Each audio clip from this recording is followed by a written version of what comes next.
Monsieur le Consul, Mesdames, Mesdemoiselles, Messieurs, rien ne pourrait être plus superflu qu'une présentation détaillée de Monsieur Étienne Gilson. Sa renommée en tant que professeur et philosophe a fait venir ce soir cette équipe de Radio-Canada qui va filmer cette conférence, événement historique pour l'Alliance française de Toronto.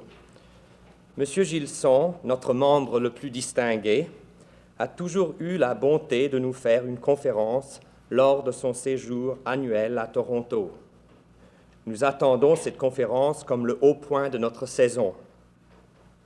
Quel que fût le sujet, l'originalité et la variété d'intérêts de M. Gilson nous ont toujours émerveillés. Il y a 2 ans, il nous a entretenus de la philosophie du plagiat. L'an dernier, c'était le sens de la musique. C'est donc avec impatience que nous attendons ce soir ces paroles sur Racine et l'essence du tragique. Monsieur Gilson.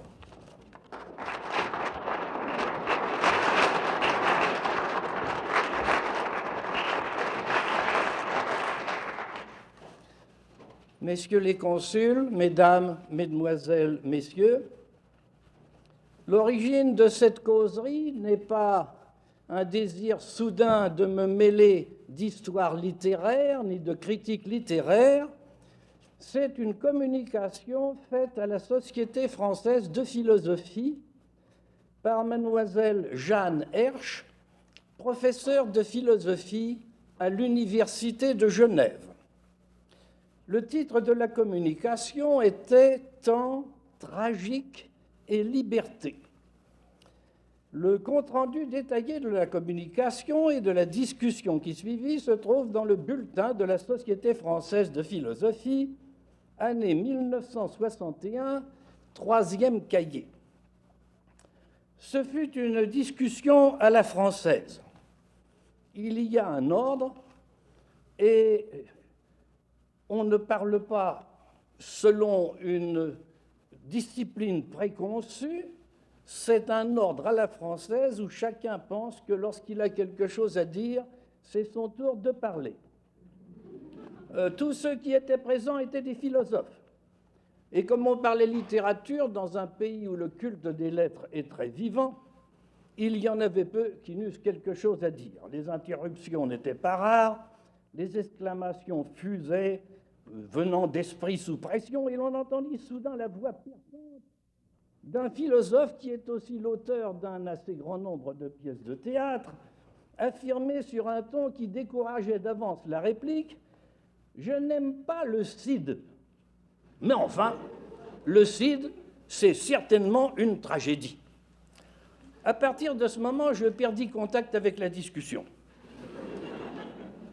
J'étais pris tout entier par le problème qui me hante depuis tant d'années et dont je ne trouverai jamais la réponse. Existe-t-il une justification quelconque de nos jugements esthétiques et quelle est-elle? Car enfin, ce philosophe venait de poser pour moi la question sous une forme concrète, presque tangible. Car si quelqu'un me dit « je n'aime pas le Cid », la courtoisie m'interdit de faire la seule réponse qui me vienne à l'esprit. « Monsieur, vous n'aimez pas le Cid, j'en prends bonne note, mais c'est sans aucune importance. » L'interlocuteur serait sans doute vexé par ce qu'il prendrait pour une insolence, alors qu'il s'agit d'un simple fait. Il y a beaucoup d'œuvres que je n'aime pas, et dont je ne doute pourtant pas qu'elles soient des chefs-d'œuvre. Il se trouve simplement que ce sont des chefs-d'œuvre qui ne me causent aucun plaisir. Que dirais-je du Cid s'il me fallait absolument en dire quelque chose? Je dirais que je ne l'ai jamais vu représenter sans éprouver de profondes émotions, mais que je ne penserai pas souvent à le relire, sauf pour raviver dans ma mémoire le souvenir de ces représentations. Corneille est 100% un poète dramatique. Sa poésie est une poésie de théâtre. À moi compte 2 mots.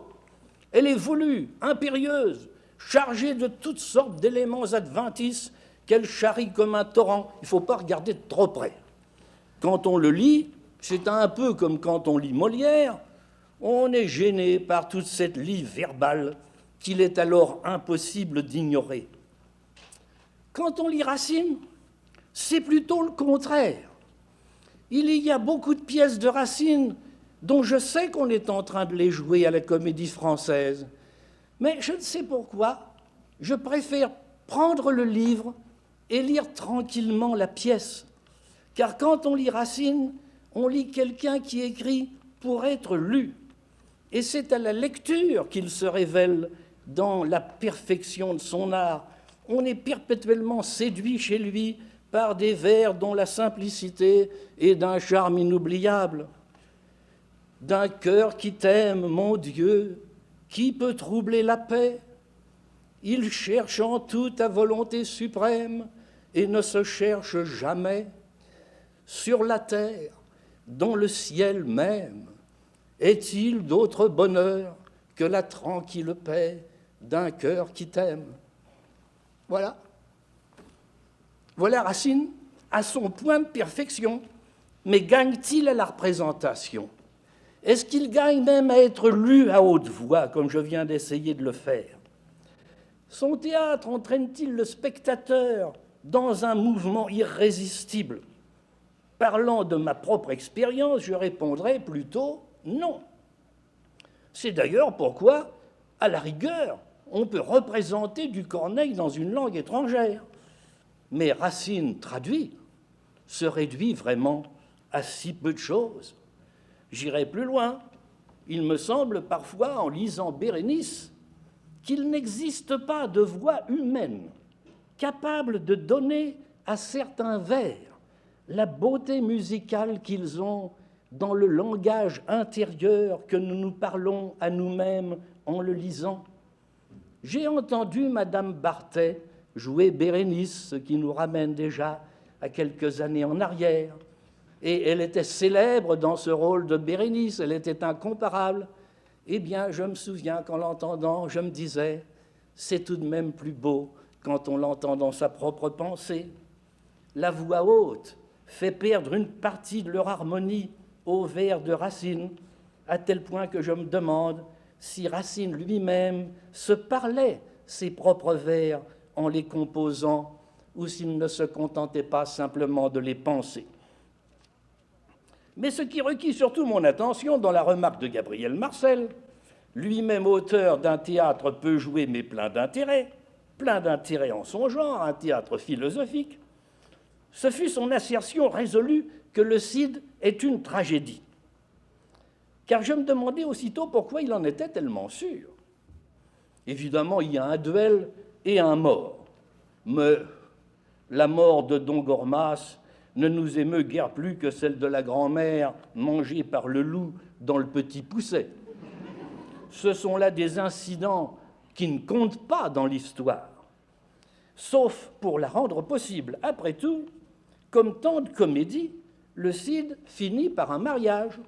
Après les délais d'usage, les délais qui sont d'usage, je pense, quand une fille épouse le meurtrier de son père, Rodrigue finira par épouser Chimène.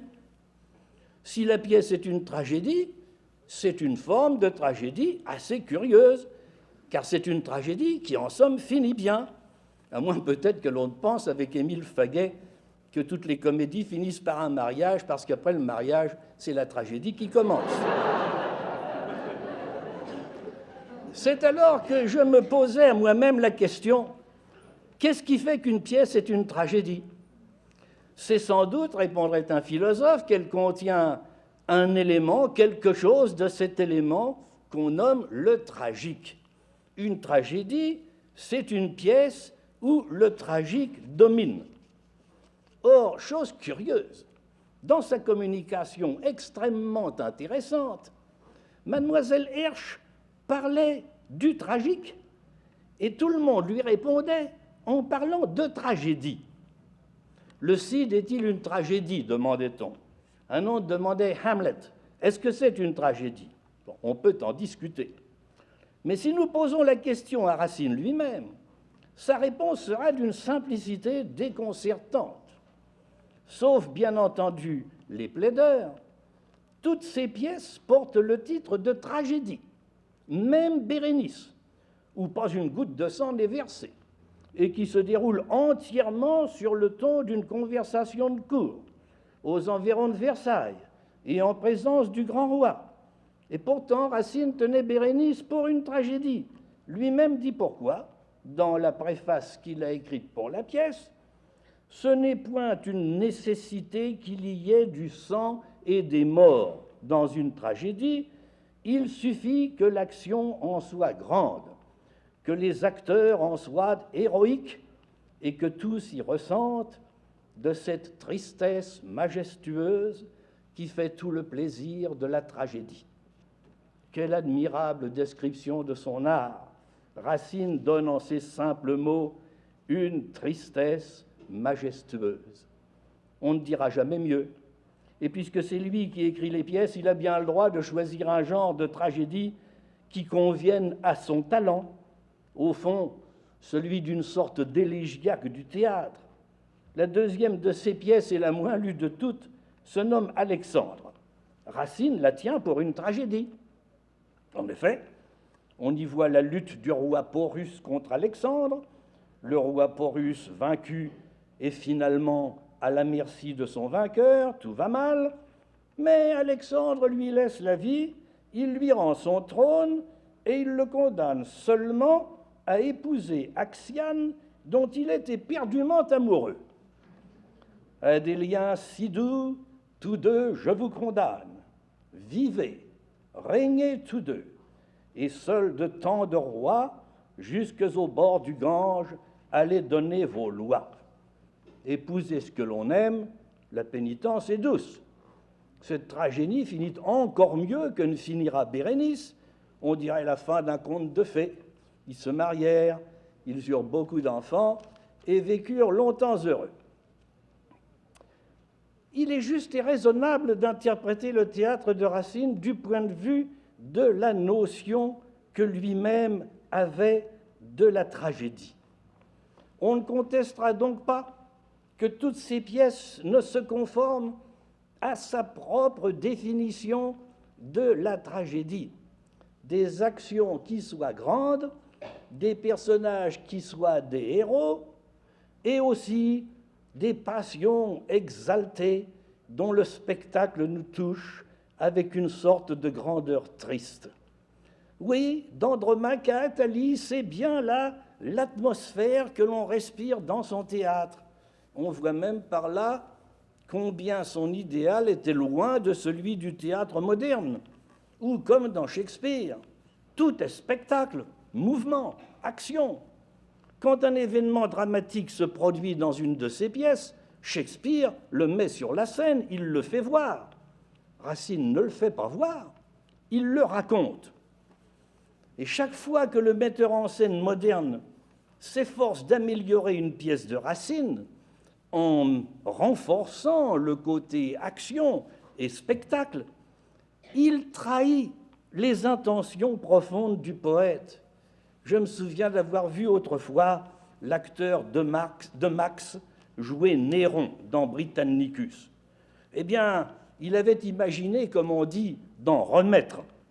Le dernier vers de la pièce, dit par Burrus, est une menace qui pèse sur l'avenir de Néron et de ses victimes.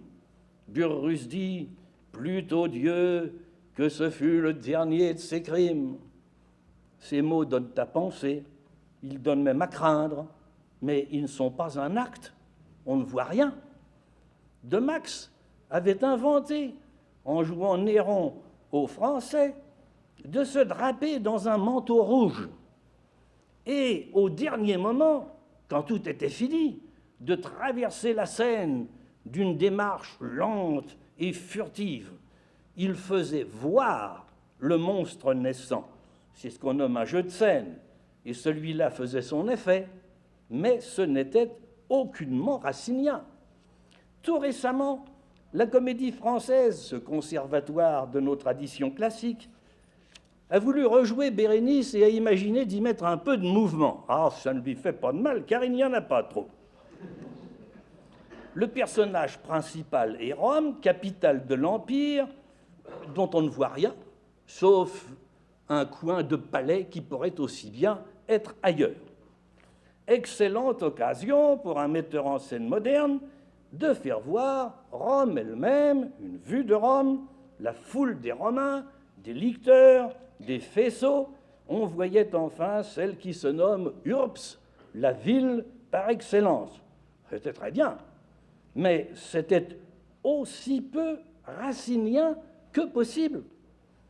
Car de quoi la pièce elle-même est-elle faite? Aucune action, des discours, des conversations et partout de la poésie. Le sujet se réduit à une rupture de promesse de mariage. Titus, qui avait promis à la reine Bérénice de l'épouser, la renvoya aussitôt de Rome, malgré lui, malgré elle. C'est tout, absolument. C'est bien ce qui enchantait Racine dans le sujet, c'est qu'il n'arrivait rien. Il le décrit lui-même, cette action est très fameuse dans l'histoire, et je l'ai trouvée très propre pour le théâtre par la violence des passions qu'elle y pouvait exciter. Il s'agit pendant 5 actes de nous faire communier à la vie passionnelle de 2 hommes, d'un homme et d'une femme, qui s'aiment, qui veulent s'épouser et qui finalement devront se séparer. Oui, nous pouvons le faire grâce à l'art de Racine, mais peindre les passions n'est pas représenter des événements. Rien n'est plus monotone que la passion. La preuve en est que bien peu, même de ceux qui situent Bérénice au sommet de l'art de Racine, pourraient raconter la pièce. Je ne suis jamais arrivé, après l'avoir lu tant de fois, et après l'avoir vu 4 ou 5 fois, je ne suis jamais arrivé à me mettre dans la tête ce qui arrive au 2e acte, ce qui arrive au 3e acte et ce qui arrive au 4e acte. Je sais qu'au 1er acte, ils vont se marier et qu'au 5e acte, ils ne se marient pas.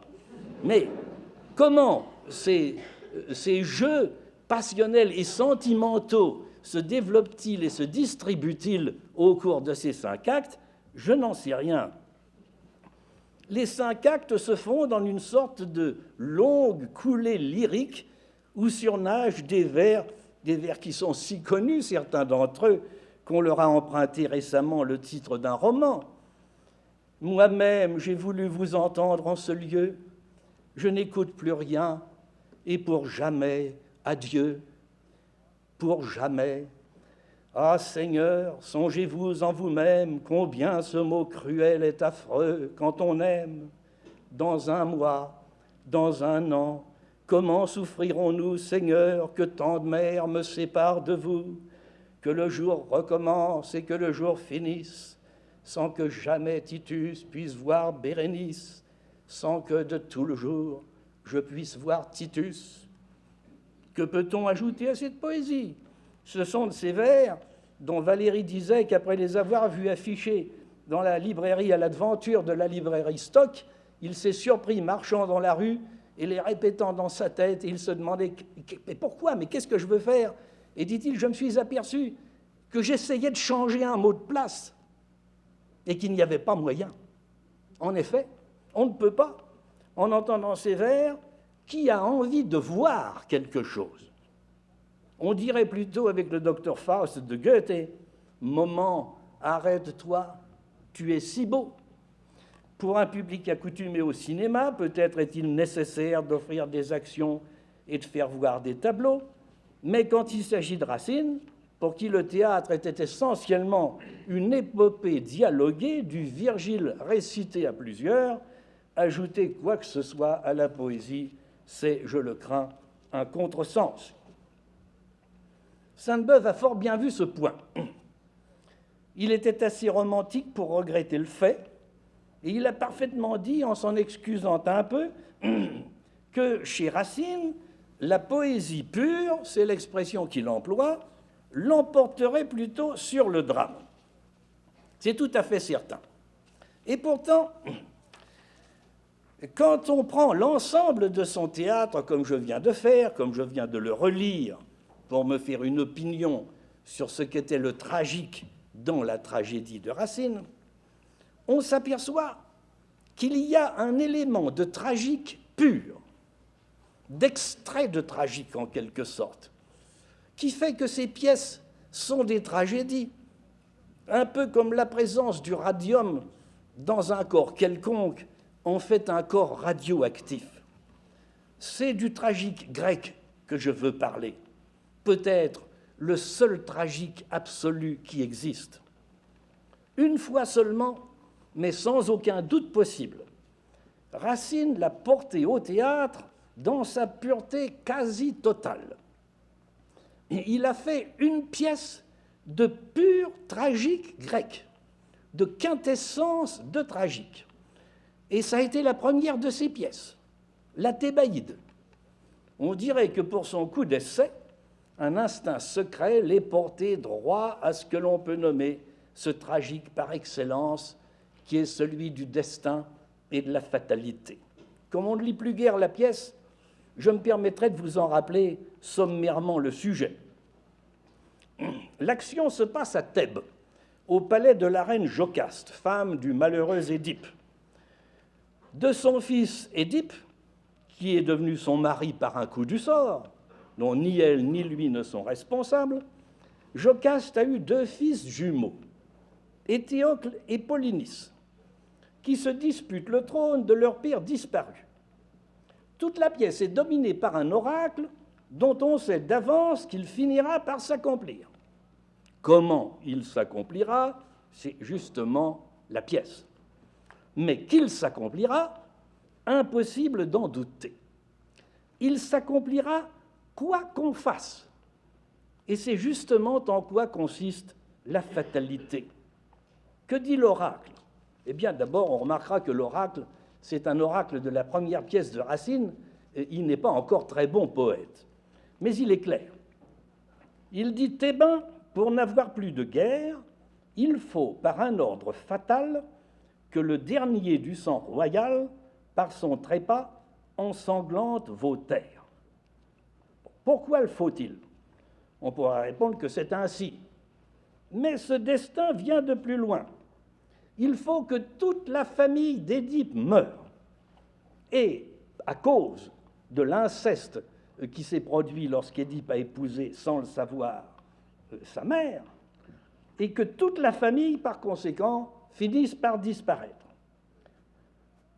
Or, ce destin tragique, s'enracine dans un autre, qui est celui d'Édipe lui-même. Éthéocle et Polynice, qui sont issus d'une union incestueuse, et tous ceux qui en sont issus ou qui simplement s'y trouvent alliés doivent périr victimes de la malédiction qui pèse sur la race. On pourrait croire que ceci, du moins, est une sorte d'explication. Il y a eu inceste, il doit y avoir punition, châtiment des dieux. Mais l'inceste d'Édipe lui-même est sans explication. Ni lui ni Jocaste ne savaient ce qu'ils faisaient en commettant ce crime involontaire. Le même destin qui le leur a fait commettre va le leur faire expier. Tous le savent et tous le disent. Dès le début, Jocaste, nous voici donc, hélas, à ce jour détestable, dont la seule frayeur me rendait misérable, ni prière, ni pleurs ne m'ont de rien servi, et le courroux du sort voulait être assouvi.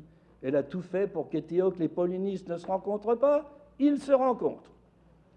Dans la même première scène du premier acte, Jocaste, ô toi soleil, ô toi qui rends le jour au monde, que ne l'as-tu laissé dans une nuit profonde?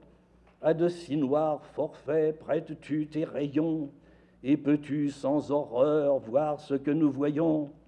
Mais ces monstres, hélas, ne t'épouvantent guère, la race de Laïus les a rendus vulgaires. Tu peux voir sans frayeur les crimes de mes fils, après ceux que le père et la mère ont commis. Tu ne t'étonnes pas si mes fils sont perfides, s'ils sont tous deux méchants, et s'ils sont parricides. Tu sais qu'ils sont sortis d'un sang incestueux, et tu t'étonnerais s'ils étaient vertueux. Et dans le troisième acte, la même Jocaste, qui explique si bien le mécanisme du destin, et toutefois, ô Dieu, un crime involontaire devait-il attirer toute votre colère? Le connaissais-je, hélas, ce fils infortuné? Vous-même, dans mes bras, vous l'avez amené? C'est vous dont la rigueur m'ouvrit ce précipice. Voilà de ces grands dieux la suprême injustice. Jusques au bord du crime, ils conduisent nos pas, ils nous le font commettre et ne l'excusent pas. C'est ce que Jean Cocteau appelait la machine infernale, la machine du destin qui vous prend comme dans un engrenage, qui est telle, qui fonctionne d'une manière telle que tout effort pour en sortir vous y engage davantage. Eh bien, cette fatalité qui fait le tragique de la pièce, en quoi consiste-t-elle?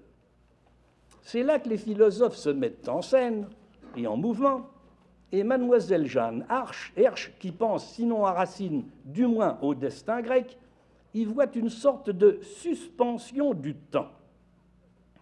Je ne vois pas bien en quoi le temps est suspendu dans la tragédie grecque ancienne.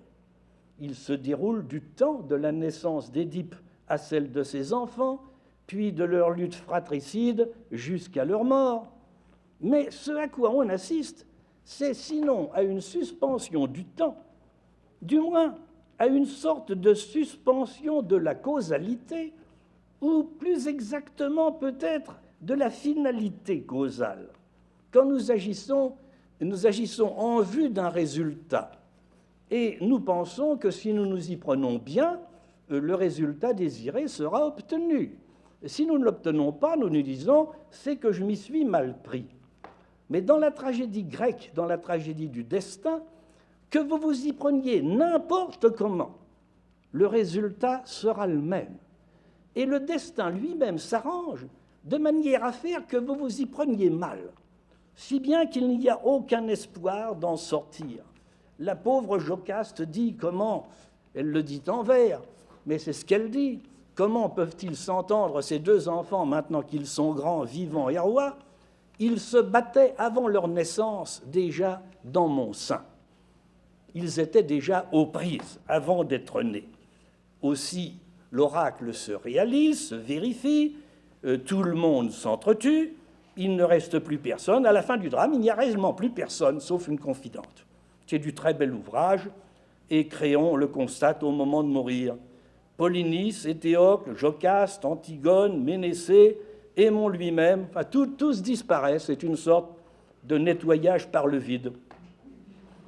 Dans une préface écrite plus tard et publiée seulement en 1676, Racine lui-même le constate, mais il s'en justifie.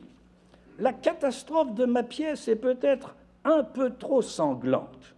En effet, il n'y paraît presque pas un acteur qui ne meurt à la fin, mais aussi c'est la Thébaïde, c'est-à-dire le sujet le plus tragique de l'Antiquité. Nous voilà à l'essence du tragique. Le sujet le plus tragique parce qu'il s'agit là d'une destinée qui ne peut pas ne pas s'accomplir. Le tragique s'y révèle sous les traits de la fatalité. Jamais plus Racine n'écrira de pièces semblables à cette première, sauf peut-être une dont je dirais quelque chose. Mais une analyse de son théâtre ferait voir, me semble-t-il, qu'il a été hanté toute sa vie par cette image du tragique pur.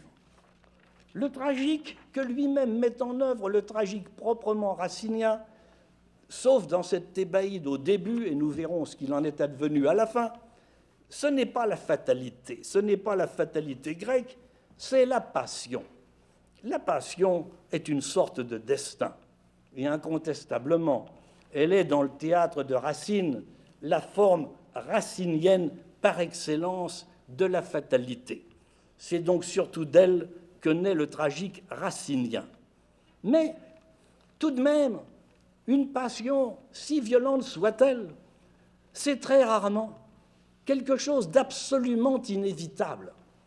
On se dit, en voyant des pièces comme Andromaque, par exemple, dans laquelle il a injecté un peu de tragique grec, parce que la pièce s'y prêtait, mais admire avec moi le sort dont la poursuite me fait courir alors au piège que j'évite. Voilà bien le tragique grec. J'essaie d'éviter la catastrophe, mais le sort m'y conduit.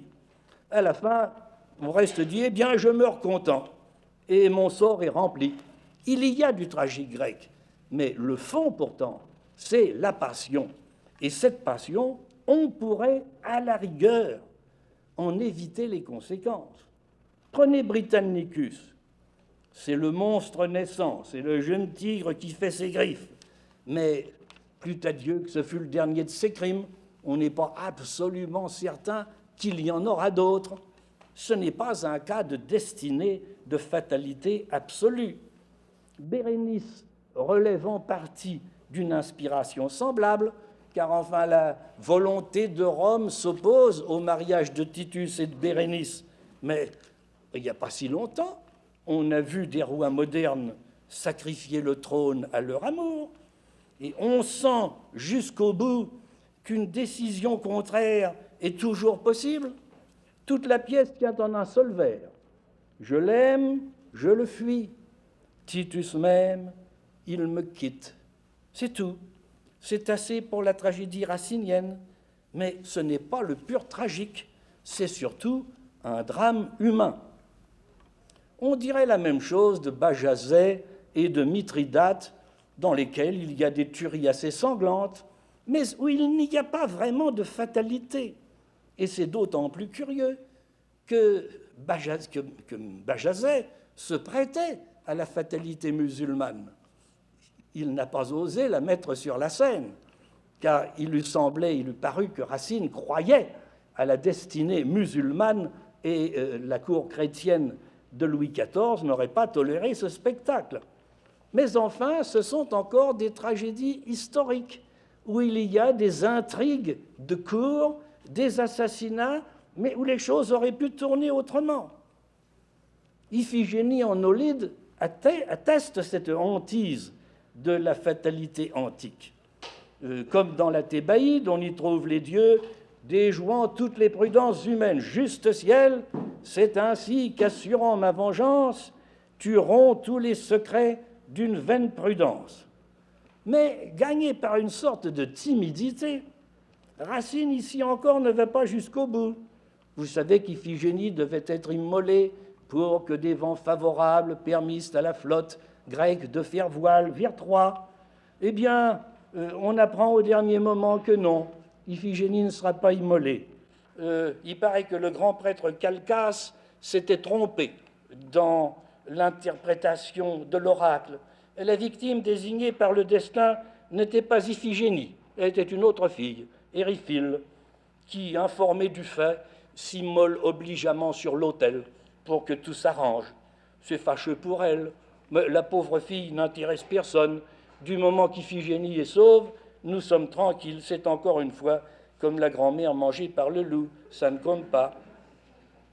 Au contraire, et alors vers la fin de sa carrière dramatique, on voit Racine revenir au tragique pur de la fatalité grecque.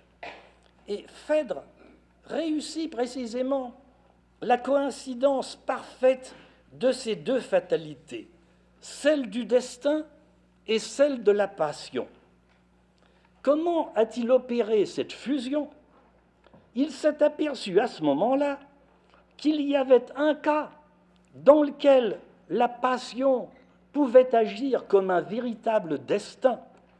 C'était le cas dans lequel elle est un effet du péché originel et où, par conséquent, ce péché originel et la prédestination qui en résulte est comme une sorte de succédané de la fatalité antique. Phèdre est une pièce janséniste où la vérité chrétienne s'exprime dans le langage de la fatalité antique. Cette fois, Racine est tout à fait chez lui, doublement chez lui, car il n'a parlé que du langage de la passion qu'il connaît si bien, dont il est maître, et pourtant il est en plein dans une sorte de fatalité grecque, car cette passion, elle est l'effet d'une vengeance divine, et rien ne pourra en arrêter les effets. La préface de Phèdre contient une remarque qui m'a toujours étonné. Il parle de ce qu'il doit à Euripide. Et il dit « Quand je ne devrais à Euripide que le caractère de Phèdre, je lui dois ce que j'ai peut-être mis de plus raisonnable sur le théâtre. » Bon, évidemment, il ne peut pas vouloir dire que Phèdre est une femme raisonnable. Au contraire, c'est une femme que la passion rend folle. Racine entend sans doute par là que le personnage de Phèdre est celui qui répond le mieux à ce que doit être une héroïne de tragédie. Elle excite en nous la compassion et la terreur. La compassion parce qu'elle est coupable, mais elle n'est pas tout à fait coupable.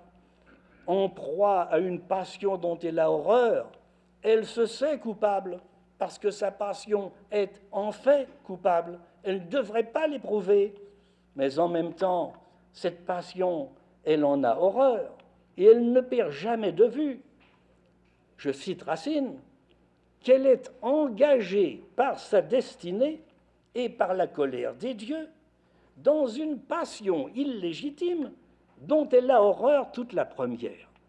Voilà, c'est une passion illégitime qui lui fait horreur, elle se la reproche, mais elle y est engagée par sa destinée et par la colère des dieux, si bien que nous sommes à la fois en train de jouer dans les deux registres, celui de la fatalité passionnelle et celui de la fatalité absolue. Cette honte qu'elle éprouve fait assez voir, dit Racine, que son crime est bien plutôt une punition des dieux qu'un mouvement de sa volonté.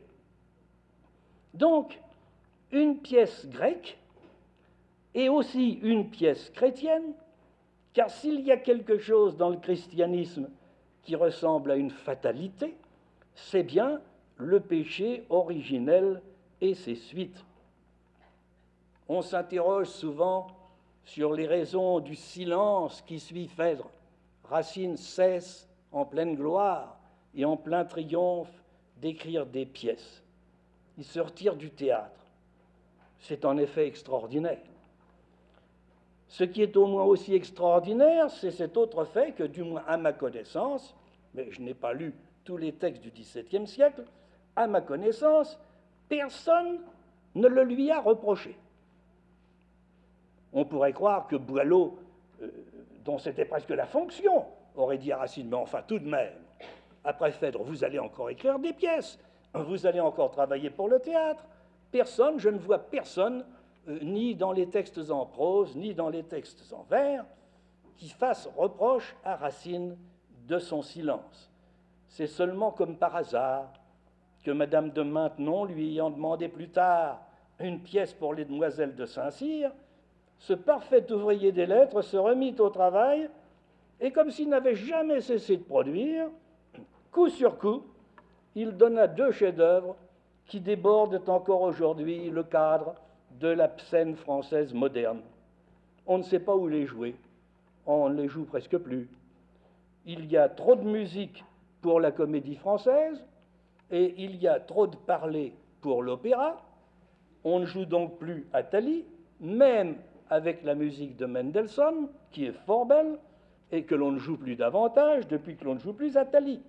C'est trop de génie à la fois pour un public aussi raisonnable que le public français. Et pourtant, je ne peux m'empêcher de penser que s'il s'est tu après Phèdre, c'est qu'en effet, en un sens, il venait de chanter son chant du cygne et qu'il le savait.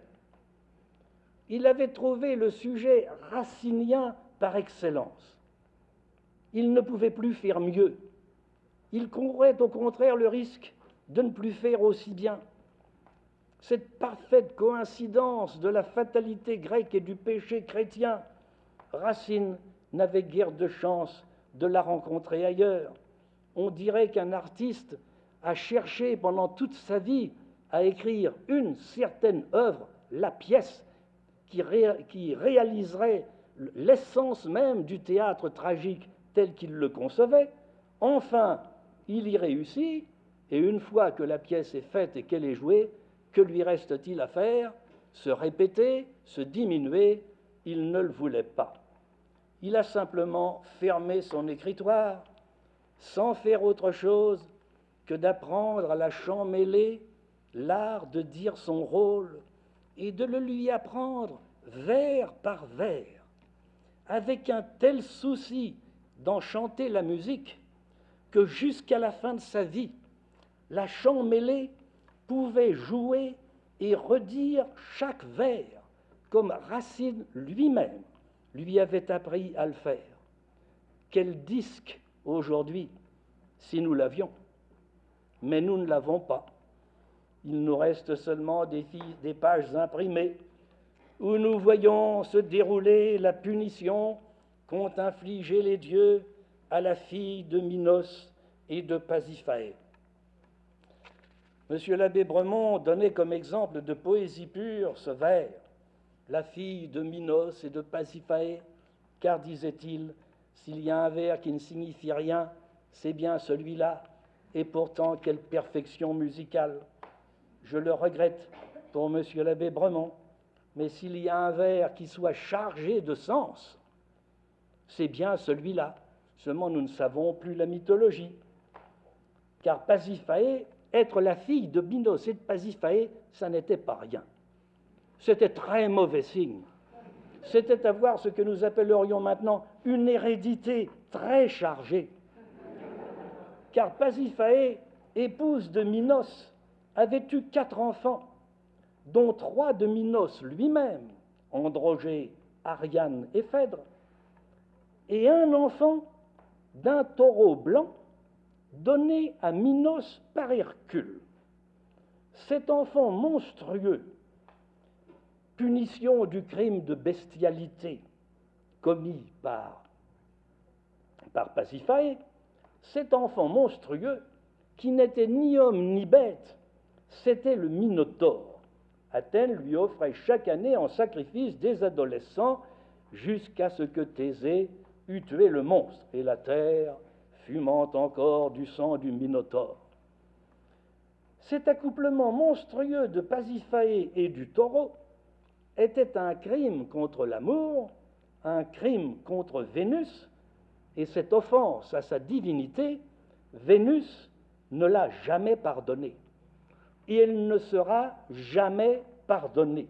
Et Phèdre le sait. Et toute la pièce est traversée et comme tenue ensemble par le sentiment aigu de cette malédiction divine. Ô haine de Vénus, ô fatale colère, dans quels égarements l'amour jeta ma mère. Et après, Ariane, ma sœur, de quel amour blessée, vous mourûtes au bord où vous fûtes laissée. Ariane aussi, fille de Minos et de Pasiphae, a été punie, puisque Vénus le veut. De ce sang misérable, je péris la dernière et la plus misérable. Je reconnais Vénus et ses feux redoutables, du sang qu'elle poursuit, tourments inévitables, etc. On trouverait à citer de tels vers dans toute la pièce, elles en sont comme le fil conducteur, le leitmotiv. Ô toi qui vois la honte où je suis descendu, implacable Vénus, suis-je assez confondu? On comprend aussi mieux par là le choix que fit Racine des sujets empruntés à l'écriture sainte pour les 2 pièces écrites à la requête de Madame de Maintenon. Le philosophe Leibniz aimait dire qu'il y a 3 sortes de fatalité, la grecque, la musulmane et la chrétienne. La musulmane, Racine aurait pu l'employer dans Bajazet, mais il ne l'a pas fait. La grecque, il l'a employée dans la Thébaïde et dans Phèdre, et la chrétienne, il l'emploie dans Esther et dans Athalie. En effet, il y a une sorte de destin chrétien qu'on appelle la providence quand ce destin est favorable et la prédestination quand il est défavorable. Et pour faire bref, il suffira de rappeler les 2 derniers vers de la pièce dits par Esther elle-même. Ô Dieu, par quelle route inconnue aux mortels ta sagesse conduit ses desseins éternels. Si on veut la doctrine elle-même, on la trouvera exposée par Mardochée dans le premier acte, la 7.3. Ce que les hommes veulent est sans importance, c'est ce que Dieu veut qui compte. Et les faibles mortels, vains jouets du trépas, sont tous devant ses yeux comme s'ils n'étaient pas. Ben, ça pourrait très bien être dans la Thébaïde, le résultat est le même. Mais dans Athalie, cette vue est mise en une évidence telle qu'on peut bien y voir le sujet même de la pièce. On a dit souvent, et avec pleine raison, que le personnage principal de la pièce, ce n'est pas Athalie, c'est Dieu. C'est évident. Précisons seulement que c'est Dieu comme providence suprême veillant à ce que, quoi que les hommes puissent vouloir et faire, tout arrive selon sa volonté et ses desseins. Dans le cas d'Athalie, comme dans celui d'Esther, il s'agit que le peuple juif ne périsse pas. Il ne peut pas périr, quoi qu'il fasse, car le Messie doit naître un jour pour sauver l'homme du péché, il doit naître du peuple juif, et dans ce peuple, il doit naître de la race de David. Il faut donc que cette race de rois se perpétue jusqu'à la naissance du Messie et que la terre enfante son sauveur. On est absolument certain que la pièce finira de cette manière. La scène où Joad prophétise est le cœur de la pièce. Tout découle de là, car il faut que le jeune Éliassin soit sauvé et qu'Athalie périsse. Tout nous avertit du sens de l'action, jusqu'au cri féroce de Joad au dernier acte, lorsqu'Athalie vient au lieu où l'attendent ses assassins. Grand Dieu, voici ton heure, on t'amène ta proie. C'est de la sauvagerie. Et Athalie elle-même résume le sens de la pièce en 2 vers d'une précision et d'une lucidité toute racinienne. Au moment où elle se voit perdue, la vieille reine constate tout objectivement « David, David triomphe, Akab seul est détruit, impitoyable Dieu, toi seul as tout conduit. » D'une autre manière que dans Phèdre, mais avec une perfection égale, Racine a réussi dans Athalie le mariage de la fatalité antique et de la religion chrétienne pour en faire le ressort de la tragédie. Et cette fois, heureusement pour tout le monde, il n'y a pas d'amoureuse et il n'y a pas d'amoureux, si bien que nous sommes en présence d'une pièce véritablement mâle où le tragique s'affirme avec une netteté quasi grecque. Tout se passe comme si son théâtre s'était proposé de trouver une forme du destin plus acceptable pour un public chrétien, donc pour un public moderne, que celui qui dominait la Thébaïde. Après avoir paru désespéré du problème, Racine est revenu finalement à cette essence même du tragique qu'est la fatalité. L'homme s'agite et Dieu le mène. Il le mène si bien que tous ses efforts pour y échapper ne font que conduire l'homme où Dieu veut qu'il aille. Le Dieu de l'Écriture, ou que ce soit Jupiter, ou que ce soit Vénus, peu importe au dramaturge, car du point de vue du théâtre, tous lui rendent le même service, qui est de créer dans le cœur des spectateurs la compassion pour des personnages victimes d'une nécessité inévitable et pour la terreur et de la terreur devant les maux qui les accablent. Leurs crimes même sont de vrais malheurs. Rappelons-nous Joad chassant Matan de sa présence. Dieu s'apprête à te joindre à la race parjure, à Biron et Dathan, Doeg, Achitophel, les chiens à qui tombera à livrer Jézabel attendent que sur toi sa fureur se déploie, déjà sont à la porte et demandent leur proie. C'est vraiment une pièce d'une extraordinaire sauvagerie. Cela fait 2 proies dans une seule pièce, beaucoup de chiens qui se partagent les restes, et ce sont des proies pour Dieu, pour l'impitoyable Dieu qui seul a tout conduit. Et voilà le monde où se meut la pensée du doux Racine, du tendre Racine, de celui que Madame de Sévigné trouvait un peu fade. Et tout son théâtre est hanté par le démon de la fatalité. On pourrait se demander si le tragique a changé d'essence depuis le XVIIe siècle et si le théâtre moderne peut encore s'inspirer du même esprit, puiser son tragique à la même source ou créer un autre tragique mais qui serait de même nature. Ce serait une toute autre question. Je demande seulement la permission de la poser en concluant, ou plutôt de rappeler qu'elle a été explicitement posée au cours d'une conversation entre deux hommes également célèbres, quoique en des ordres bien différents, Napoléon Ier et Goethe. Le jour où Napoléon Ier exprima le désir de voir Goethe, Goethe fut enchanté. Il alla rendre visite à Napoléon et ils eurent une conversation extrêmement intelligente, digne de l'un et de l'autre, interrompue cependant parfois par des ordres que Napoléon donnait à tel ou tel de ses maréchaux. Puis il agitait quelques réflexions et il disait « Qu'en dit M. Goethe ?»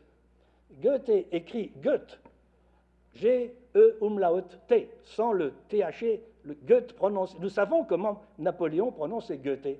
Il disait « Qu'en dit M. Goethe ?» Eh bien, à un moment, après avoir discuté Werther avec Goethe, avoir fait des observations que Goethe a trouvées très pertinentes, mais il a donné à entendre à Napoléon que sa manière de raisonner, qui était parfaite en soi, n'était peut-être pas la meilleure du point de vue d'un artiste, d'un écrivain littéraire. Ils ont ensuite parlé du drame, et d'après le témoignage de Goethe lui-même, nous savons que, revenant au drame, Napoléon fit plusieurs remarques qui prouvèrent qu'il observait la scène tragique avec toute l'attention d'un juge d'instruction.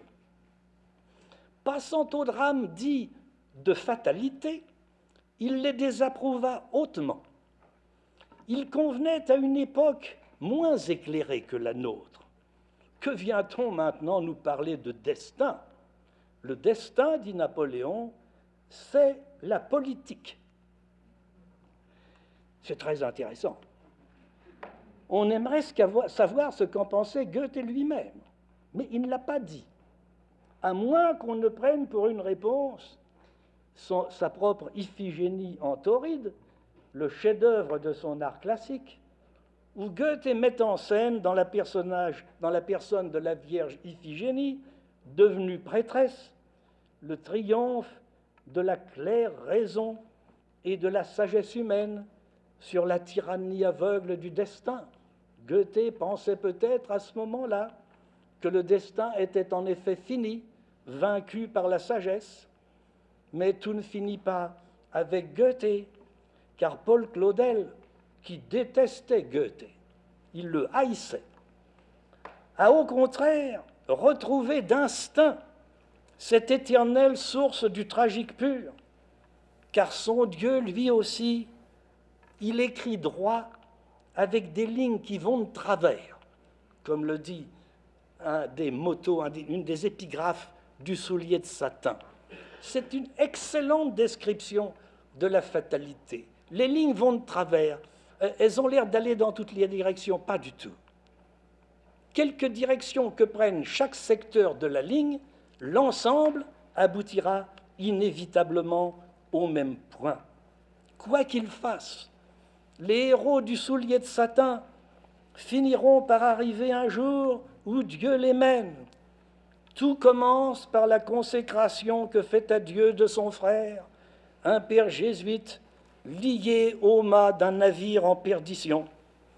Il n'est donc pas certain que le tragique soit mort.